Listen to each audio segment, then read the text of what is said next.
បងប្អូននេះជារដូវវស្សាអញ្ចឹងបងប្អូនដែលអ្នកចិញ្ចឹមគោគាត់ងាយស្រួលបងប្អូនដោយសារតែរដូវវស្សាគាត់អាចប្រឡែងបានដោយសេរីតែដោយសេរីហ្នឹងតាមតំបន់ដែរទេណាបងប្អូនបើសិនជាតំបន់ខ្លះគាត់ធ្វើចការមួយឆ្នាំពី3ដងអីគោយើងពិបាកក្នុងការប្រឡែងដែរបាទនេះយើងធ្វើតែម្ដងអីអញ្ចឹងវាងាយស្រួលក្នុងការប្រឡែងគោឲ្យស៊ីហើយសម្រាប់គោនេះទៀតសោតគឺម្ចាស់គាត់ចិញ្ចឹមច្រើនដល់អញ្ចឹងអត់សូវមានពេលមើលថែអញ្ចឹងយើងប្រឡាក់បន្តិចអានេះយើងចាត់ទុកថា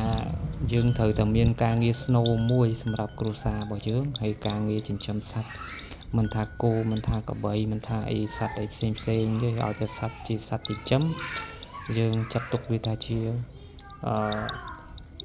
ចំណូលបន្តបន្សំប៉ុន្តែយើងមិនអាចចោលការងារស្នូលយើងបានទេបងប្អូនយើងត្រូវតែមានការងារស្នូលមួយសម្រាប់ខ្លួនឯងហើយបន្ទាប់មកយើងត្រូវតែមានការងារឬក៏ចំណូលបន្តបន្សំផ្សេងបើបងប្អូនជំនាញខាងអីបងប្អូនអាចធ្វើខាងហ្នឹងទៅហ្នឹងណាមនុស្សម្នាក់សម័យនេះបើយើងមិនមានចំណូលបន្តបន្សំទេគឺរឿងពិបាក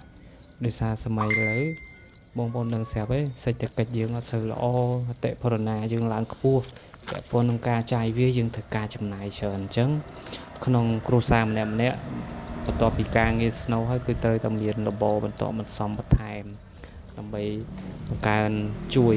កាត់បន្ថយការចំណាយរបស់យើងទៀតសោតការចិញ្ចឹមគោនេះគឺល្អមួយយ៉ាងពួកអីយើងអ្នកស្រែអ្នកចម្ការបើយើងមិនចិញ្ចឹមធ្វើស្រែចម្ការហើយយើងមិនដាក់សត្វនឹងចិញ្ចឹមដូចជាវា